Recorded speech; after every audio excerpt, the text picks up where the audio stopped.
Bonjour à tous. Eh bien, prenons un instant aujourd'hui pour lire et méditer un passage du livre du ciel de Luisa Picaretta. Au nom du Père qui m'a créé, du Fils qui m'a sauvé et du Saint-Esprit qui me sanctifie. Amen. Jésus, je m'immerge en toi, dans ton acte unique, incessant, éternel d'amour, dans ta divine volonté. Je m'unis à toi, je m'identifie à toi, comme un miroir, comme si j'étais un écho de toi.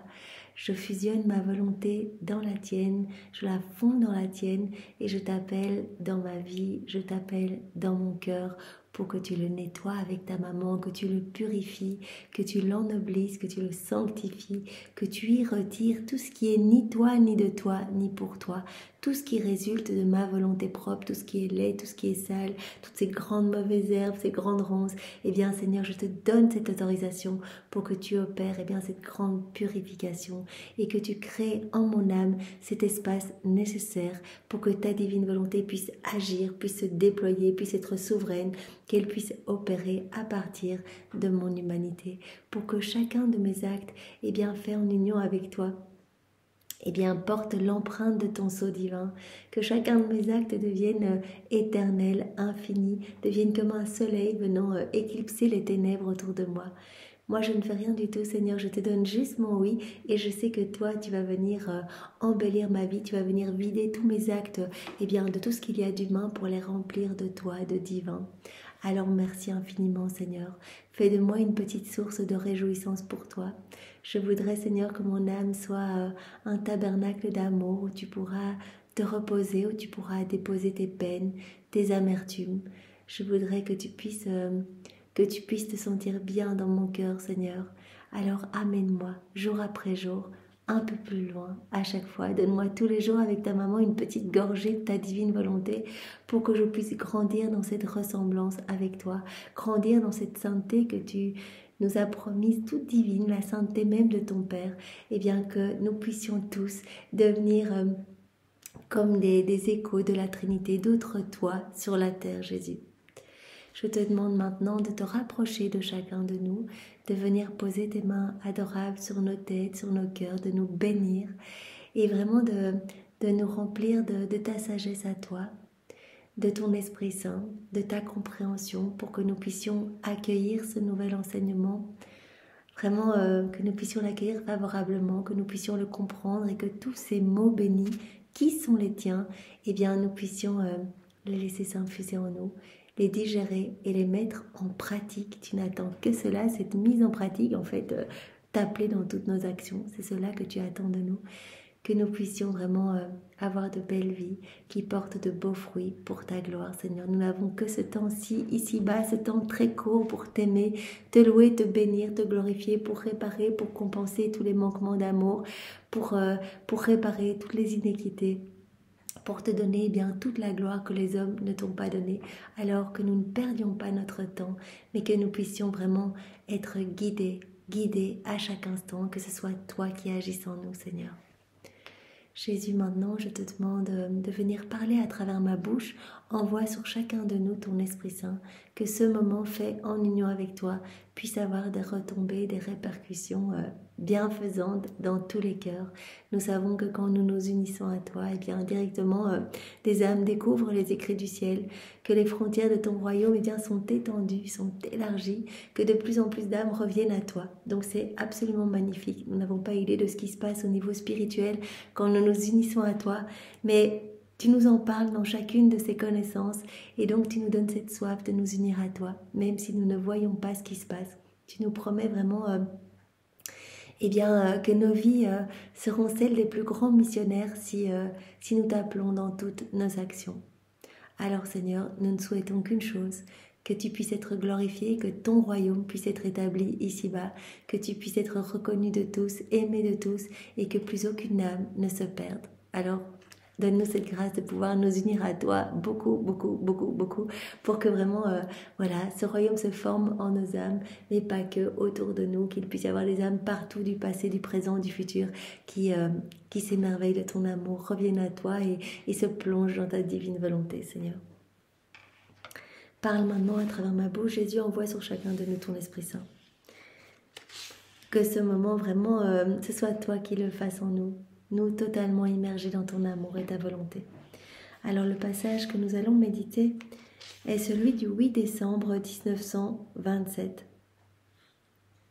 Nous sommes donc dans le volume 23 et c'est Louisa qui parle. Je faisais ma ronde dans toute la création pour suivre tous les actes que le divin fiat accomplit en elle.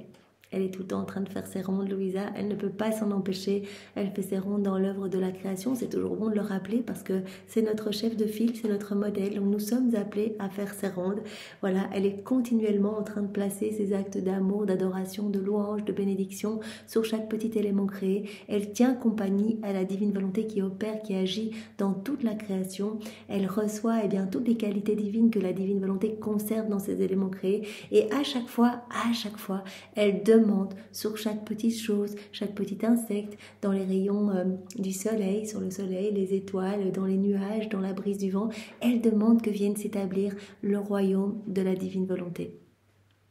Et elle fait également, bien sûr, nous le savons, ses rondes dans l'œuvre de la rédemption, c'est-à-dire qu'elle accompagne Jésus, elle accompagne Marie, et elle est tout près d'eux, tout le temps. Elle s'unit à eux, elle s'unit à Jésus dans ses prières, dans ses réparations, dans ses souffrances, dans ses peines. Elle place ses je t'aime partout autour de Jésus, elle compense, elle place sur chacune des lèvres, autour de Jésus, des actes d'amour, elle demande que son royaume s'établisse, etc. Elle le fait également, ses rondes, dans l'œuvre de la sanctification. Elle tient compagnie à la divine volonté, à l'Esprit Saint gémissant de solitude dans chaque sacrement. Jésus nous en avait parlé, cet enseignement était très beau, où il expliquait que vraiment la souffrance de la Trinité dans les sacrements, de se sentir tellement seul dans le sacrement de l'Eucharistie, dans le sacrement du baptême, du mariage, dans le sacrement de la réconciliation, etc. Dans chaque sacrement, il y a une souffrance de la divine volonté qui ne voit pas son amour accepté et qui ne ressent pas de retour d'amour. L'homme prend, se sert, mais finalement ne rend jamais d'amour, ne loue, ne bénit pas.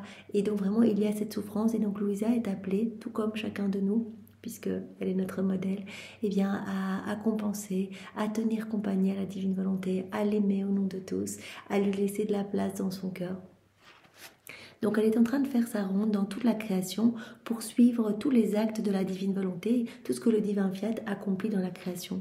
Mais en faisant cela, je me disais, j'ai le sentiment que je ne peux pas faire moins que parcourir toute la création, comme si je ne pouvais pas vivre sans faire ma petite visite au ciel, aux étoiles, au soleil, à la mer et à toutes les choses créées. C'est intéressant, donc Louisa, elle reconnaît qu'elle ne peut pas s'empêcher de faire ses rondes, comme si vraiment elle était poussée à faire ses petites visites partout, dans chaque petite chose qu'elle observe, dans les étoiles, le soleil, la mer, etc. Comme si une ligne électrique m'attirait au milieu d'eux pour exalter la magnificence de tant d'œuvres, pour louer et aimer cette divine volonté qui les a créées et les maintient dans sa main divine pour les garder aussi beaux et aussi neufs qu'au moment de leur sortie à la lumière du jour. Se rend bien compte que c'est la divine volonté qui tient tous ces éléments beaux en fait à leur place telle que Dieu l'a décidé, vraiment à leur place initiale. Tous les éléments créés sont vraiment dans ce souffle divin et c'est la divine volonté qui opère en eux. Donc Louisa, elle se sent attirée à aller aimer la divine volonté, aller lui tenir compagnie, aller visiter tous les éléments créés pour vraiment adorer son créateur à travers ces choses. Et dans toutes ces visites, je suis vraiment comme contrainte en fait. Elle sent que c'est vraiment quelque chose d'irrésistible en elle. Je suis contrainte de demander la vie et le règne de ce divin fiat au sein des créatures. On le sait bien, Jésus lui a déjà dit, c'est pas toi Louisa qui vraiment est appelée à faire ses rondes, c'est moi en toi qui vraiment qui vient visiter chaque élément créé et qui vient apporter ce retour d'amour que les hommes, que les créatures ne donnent pas. Et pourquoi ne puis-je pas faire moins que cela? Elle se demande pourquoi elle ressent vraiment cette force irrésistible qui la pousse continuellement à faire ses rondes. Elle ne fait que cela. Dans chaque enseignement, elle est en train de faire une ronde au début. Je pensais à cela lorsque mon bien-aimé Jésus se manifesta en moi et me dit « Ma fille, tu dois savoir que tu n'es pas née une seule fois, mais 2 fois. Une première fois, comme toutes les autres créatures, voilà, au départ, Louisa est née comme chacun de nous, et une autre fois, lorsque tu as été régénérée par ma volonté. Une autre fois, quand tu as donné ton oui total, que tu t'es laissé façonner par la divine volonté, que tu as reçu ce cadeau de la vie dans la divine volonté, et bien là, vraiment, c'était comme une deuxième naissance. Et comme cette naissance est celle de ma volonté, tout ce qui la concerne est à toi. Voilà.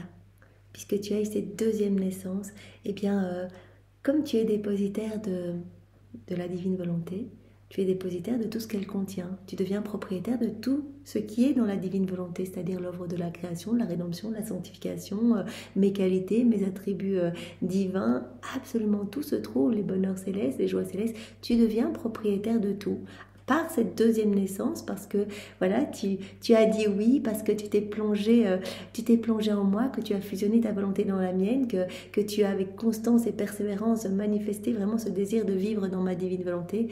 Eh bien, par cette deuxième naissance, tu es devenu propriétaire de tout, puisque tu es propriétaire de cette source intarissable de tous les biens célestes. Et vraiment, nous, à notre petite échelle, nous avons donné notre oui. Notre oui suffit à Jésus. Notre oui et notre désir de vivre dans la divine volonté. Jésus va quand même regarder, parce qu'il ne va pas donner ce cadeau pour après être offensé. Il ne va pas donner ce cadeau à une créature qui dit oui un jour et puis qui le lendemain pense à autre chose et ne souhaite pas réellement vivre dans la divine volonté.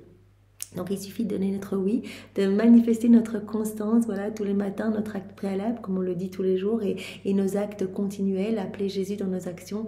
Et vraiment cela suffit pour que Jésus vienne revêtir tous nos actes, vienne les pallier, vienne les combler, vienne les embellir, vienne les diviniser, vienne les sanctifier, vienne les marquer vraiment du sceau de l'éternel et de l'infinitude.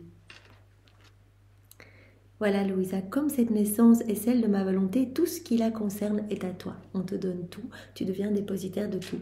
Et comme le père et la mère dotent leurs filles des biens qui leur sont propres, ma divine volonté, en te régénérant, t'a doté de ces divines propriétés. Voilà, comme un papa et une maman, eh bien, tout ce qui leur appartient est donné à leurs enfants. Eh bien, nous aussi, quand tu as donné ton oui, quand tu t'es immergé dans notre divine volonté directement, on t'a tout donné. Tout ce que contient la divine volonté, eh bien, on t'a donné ces divines propriétés. Tout t'appartient. Par conséquent, qui peut ne pas aimer, ne pas s'efforcer de rester au milieu de ses propriétés? Voilà, comme un propriétaire ici-bas, un propriétaire terrien, il aimera bien se balader au milieu de ses propriétés, en jouir, etc. Eh bien, Louisa, puisque tout lui appartient, eh bien, c'est pour cela que son âme est amenée vraiment à faire ses rondes, en fait, se promener, reconnaître tout ce qui lui appartient, en fait, puisque tout est pour elle. Tous les éléments de la création, rappelons-nous, ont été faits pour les âmes qui vivent dans la divine volonté. Dieu, la Trinité, n'avait pas besoin de cela. Cela a été fait vraiment en cadeau pour l'homme, pour que l'homme puisse continuellement se rappeler de l'amour divin et y répondre. Et donc Jésus dit, c'est normal que tu ressens ce besoin irrésistible de te balader parmi tes propriétés. En fait, tout est à toi. Qui ne les visite pas souvent pour y former sa demeure, se plaire parmi elles, les aimer sans jamais cesser d'exalter la gloire de celle qu'il a dotée de propriétés si nombreuses et si vastes, et qui contiennent tant de beauté. Voilà, c'est normal, Louisa, et ton âme est tout le temps appelée à vraiment remercier, louer, bénir pour tant de magnificence, tant de beauté. Tu serais bien ingrate d'être une fille de ma divine volonté, sans faire ta demeure dans les propriétés de celle qui t'a engendrée. Tu serais ingrate si tu ne parcourais pas toutes ces propriétés que l'on t'a données. En fait, on a doté ton âme de toutes ces propriétés. Donc vraiment, c'est un devoir en tant que fille, en tant que notre fille, d'aller les parcourir pour vraiment te rendre compte de tout ce que l'on t'a donné. Ce serait ne pas aimer celle qui avec tant d'amour t'a fait naître, la divine volonté. C'est pourquoi tu ressens la nécessité de parcourir la création, car elle est tienne, et celle qui t'a engendré avec sa ligne électrique de lumière et d'amour t'appelle pour aimer ce qui est à elle et ce qui est à toi. Dans la divine volonté, tout est en commun. C'est très beau, Jésus le dit tout le temps, il n'y a plus de petites choses à moi et de choses à toi, tout est mis en commun. Donc toi, tu viens avec rien du tout, on est néant, on est misère, on est poussière, on est abîme de péché, mais on vient avec nos misères, on vient avec notre cœur tout noir, on s'unit à Jésus, directement il nous nettoie, il nous purifie et il nous donne tout. Il nous remplit de sa sainteté, de sa beauté, de ses attributs divins, il nous remplit vraiment, il met dans notre âme son royaume, son trône, ses actes divins, etc. C'est pourquoi tu ressens la nécessité de parcourir la création car elle est tienne, et celle qui t'a engendré avec sa ligne électrique de lumière et d'amour t'appelle pour aimer ce qui est à elle et à toi, et pour en profiter. En fait, vraiment, elle est poussée à faire ses rondes, vraiment pour que son âme puisse jouir vraiment en regardant la beauté de tout ce qui lui appartient. et ce qui nous appartient à nous aussi, puisque vraiment nous sommes à la suite de Louisa et que nous avons donné notre oui. Et je suis sûre que vous êtes tous constants et que vraiment vous demandez tous les jours à Jésus ce grand don qu'est la vie dans la divine volonté. Et elle aime t'entendre répéter ton refrain. Donc la divine volonté aime, la Trinité aime entendre le refrain de Louisa et notre refrain quand nous faisons ces rondes, que le royaume de ton divin fiat vienne sur la terre. Voilà, c'est le plan de Dieu de toute éternité. Donc vraiment, à chaque fois que nous le demandons, eh bien, quelque part, Dieu vraiment est touché et fait descendre un peu plus son royaume sur la terre. Après quoi, poursuivant ma ronde dans toutes les choses créées par Dieu, je m'arrêtais lorsque Dieu créa la reine souveraine, pure et sans tache, le nouveau et le plus grand prodige de la création. Donc voilà, à nouveau, Louisa, voilà, elle fait ses rondes et elle vient se placer au moment de la création de Marie, au moment de sa conception dans le sein de Sainte Anne. Et Jésus, mon très grand bien, ajouta, « Ma fille, Marie Immaculée était la petite lumière de la lignée humaine, parce que c'est de la terre humaine qu'elle tirait son origine. Mais elle a toujours été fille de la lumière, parce qu'aucune tache n'est entrée dans cette lumière. » Voilà, elle a reçu, comme chacun de nous, une petite lumière, mais qu'elle a directement laissé se gorger de la lumière de la divine volonté, en fait. Cette petite lumière de sa volonté humaine a été directement baignée, inondée dans la grande mer de lumière de la divine volonté. Et donc, elle a été tout le temps fille de lumière. Parce qu'aucune tache n'est entrée dans cette lumière, immaculée conception, parce que vraiment la Trinité, elle a rempli de trésors, de puissance, de grâce, de sainteté, de beauté, elle est remplie de la divine science, divine connaissance, divine volonté dès l'instant 1 de sa conception. Donc cette petite lumière de sa volonté humaine a été ensevelie dans ce bain de lumière de la divine volonté. Mais sais-tu où se trouve sa grandeur? Qui lui a donné sa souveraineté? Qui a formé les océans de lumière, de sainteté, de grâce, d'amour, de beauté et de puissance en elle et autour d'elle. Vous savez bien que la petite âme de Marie, elle recevait tous ces cadeaux de la Trinité, mère de puissance du Père, mère de sagesse de Jésus, mère d'amour de l'Esprit Saint. Et vraiment, elle était conçue dans l'union de ces trois mères et son âme regorgeait à ras-bord de toutes ces grâces, de tous ces bonheurs, de toutes ces joies, de toute cette lumière. Et tout ce qu'elle ne pouvait enclore, tout comme Adam, repartait en action de louange, de bénédiction et d'amour. Donc des océans de lumière vraiment dans son âme et autour d'elle. Et Jésus dit, mais qui lui a donné sa souveraineté? Qui a formé tous ces océans de lumière à l'intérieur de son cœur et en dehors de son cœur? Qui lui a donné cette sainteté toute pure? Qui lui a donné cet amour, cette beauté, cette puissance partout en elle et autour d'elle? Ma fille, l'homme ne sait jamais rien faire. L'homme ne sait jamais faire de grandes choses, ni donner de grandes choses. Donc vraiment, tout est cadeau de la divine volonté. Et la Reine Céleste serait restée cette petite lumière si elle n'avait pas mis de côté sa volonté, qui était la petite lumière, pour se laisser revêtir de ma divine volonté, où sa petite lumière s'est répandue. Voilà, donc Jésus explique bien que, Marie, qui est l'Immaculée Conception, qui est la toute belle, la toute sainte, la toute pure, qui est devenue par grâce ce que Jésus est par nature, qui a son cœur totalement uni à celui de Jésus, qui a tout vécu en union avec Jésus, qui est la dépositaire de la divine volonté, du royaume de la rédemption, etc. Tout cela, tous ces prodiges en elle, sa sainteté, sa pureté, etc., tout cela provient de la divine volonté opérante et agissante en elle, du royaume de la divine volonté. Parce qu'elle a laissé vraiment la petite lumière de sa volonté propre, elle l'a laissé être revêtue de cette immense lumière de la divine volonté. Elle n'a jamais fait usage de sa volonté propre, excepté pour donner son oui, pour donner son fiat complet et pour vraiment laisser... Elle a donné son oui pour être la mère du Sauveur. Et la Reine Céleste serait restée cette petite lumière si elle n'avait pas mis de côté sa volonté, qui était la petite lumière, pour se laisser revêtir de ma divine volonté. Donc si elle n'avait pas fusionné sa volonté dès l'instant 1 de sa conception dans l'immense mer de la divine volonté, elle ne serait pas remplie de toutes ces grâces, elle n'aurait pas été l'Immaculée Conception. Donc c'est vraiment le travail de la divine volonté dans l'âme de Marie. car ma volonté n'est pas une petite lumière, ma volonté est un soleil infini qui l'a entièrement revêtue, en formant autour d'elle des océans de lumière, de grâce et de sainteté. Donc c'est tout le travail de la divine volonté en la Vierge Marie. Ma divine volonté l'a si bien embellie de toutes les nuances de divine beauté que la toute belle a séduit celui qui l'avait créée. C'est parce qu'elle était dépositaire de cette source de lumière, parce que vraiment elle vivait totalement dans la divine volonté, et sa volonté anéantie, fusionnée dans la divine volonté, qu'elle a pu faire descendre en son sein Jésus. La conception de la Vierge Immaculée, si belle et si pure qu'elle ait pu être, n'était toujours qu'une petite lumière.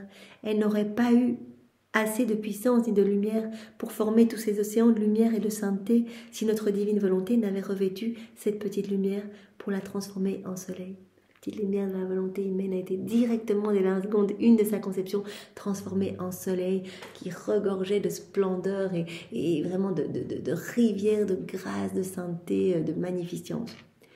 Et la petite lumière, qui était la volonté de la céleste dame souveraine, n'aurait pas été satisfaite en se dispersant dans le soleil du divin fiat pour qu'il règne sur elle.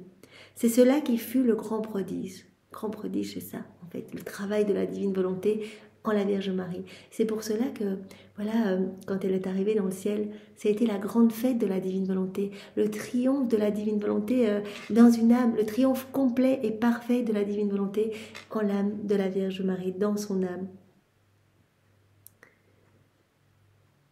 C'est cela qui fut le grand prodige, le royaume de ma divine volonté en elle.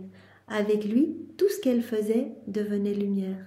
Elle bougeait, elle parlait, elle cuisinait, elle regardait, etc. Tout était transformé en flot de lumière jaillissant et en amour. Elle se nourrissait de lumière. Rien ne sortait d'elle qui ne fût lumière, car elle avait en son pouvoir le soleil de ma divine volonté qui lui donnait autant de lumière qu'elle voulait en obtenir. Elle détenait cette source intarissable de toutes les lumières, de tous les bonheurs, de toutes les joies, et donc tout débordait de sa personne, de son humanité continuellement. Et comme la propriété de la lumière est de se diffuser, de dominer, de féconder, d'illuminer et de réchauffer, la reine souveraine, avec le soleil de ma divine volonté qu'elle possédait, s'est diffusée en Dieu pour le dominer, le subjuguer, obtenir qu'il descende sur la terre. Voilà, parce qu'elle contenait tout le ciel en fait en elle. Elle contenait tout, la divine volonté contient tout, contenait déjà absolument tout, puisque c'est un acte unique et éternel. Donc il y avait déjà l'œuvre de la rédemption, etc. Et donc elle a pu, contenant tout, émouvoir le cœur de Dieu et permettre au Verbe éternel, donc à Jésus, de venir en son sein. Il n'aurait pas pu s'incarner dans le sein d'une maman remplie de sa volonté propre. Il devait pouvoir retrouver son paradis, ce qu'il retrouvait dans le sein de sa maman. Tout était céleste, tout était divin dans l'âme de la Vierge Marie. Et toujours féconde du Verbe éternel, elle illumina et réchauffa la génération humaine. L'on peut dire qu'elle fit tout cela en vertu du royaume de ma divine volonté qu'elle possédait. Voilà, tout ce qu'on peut reconnaître à la Vierge Marie, c'est le travail de la grâce, c'est le travail de la divine volonté en elle.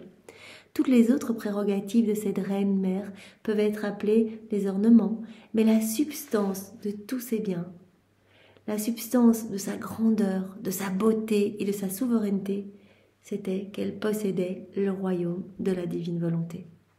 C'est ainsi que l'on dit d'elle des choses de moindre importance, en demeurant muet sur la plus grande. On va dire des choses sur la Vierge Marie, toutes les personnes qui parlent de la Vierge Marie, sans comprendre qu'en fait, tout ce qu'on peut lui reconnaître, etc., c'est en fait le travail de la divine volonté. Cela veut dire que ces personnes ne savent que peu de choses, sinon rien du tout sur ma volonté, et c'est pourquoi ils sont presque muets à son sujet. Seigneur, merci de nous montrer jour après jour le travail de ta divine volonté, à l'œuvre dans ta maman, vraiment son triomphe complet en ta maman. Merci vraiment de nous l'avoir donné. Elle est la reine du royaume de la divine volonté qui, jour après jour, nous guide sur ce chemin. Elle connaît mieux que personne ce chemin, et donc vraiment, elle nous donne tous les jours, une petite goutte de toi, Seigneur, une petite goutte de ta volonté pour nous ramener à notre juste place, celle à laquelle tu nous attends, cette place d'enfant de lumière, comme elle était totalement lumière, tout ce qu'elle faisait était lumière. Tu nous appelles à nous aussi, par nos actes, former cette lumière pour que de plus en plus d'âmes soient sauvés. Alors merci Jésus, merci Marie. Je profite de cet instant pour vous revêtir, pour vous recouvrir de votre amour respectif, de votre tendresse respective, de vos bénédictions, de vos baisers respectifs. Je veux vous recouvrir également de tout l'amour trinitaire et de tous les actes saints, les actes d'amour de tous les hommes qui vous aiment, les hommes de tous les temps. Voilà, je reprends tous ces actes au chapelet, dévotion, rosaire, jeûne, mortification, prière, martyr. Voilà, tous ces actes faits vraiment par amour pour toi Jésus, par amour pour toi Marie. Eh bien, je récapitule tous ces actes. Je les plonge dans ta divine volonté, Seigneur, pour les refaire, pour les diviniser. Et je te les offre, Jésus, je te les offre, Marie. Je vous en recouvre complètement. Et je veux vous les offrir, j'entends vous les offrir à chacun de mes battements de cœur, à chacun de mes battements de cils, à chacun de mes petits mouvements, à chacun de mes mouvements internes, de mes organes, à chacun de mes pas, à chacun à chacune de mes respirations. J'entends offrir cela continuellement et j'entends même les offrir voilà, depuis le moment 1 de ma conception, la seconde 1 de ma conception.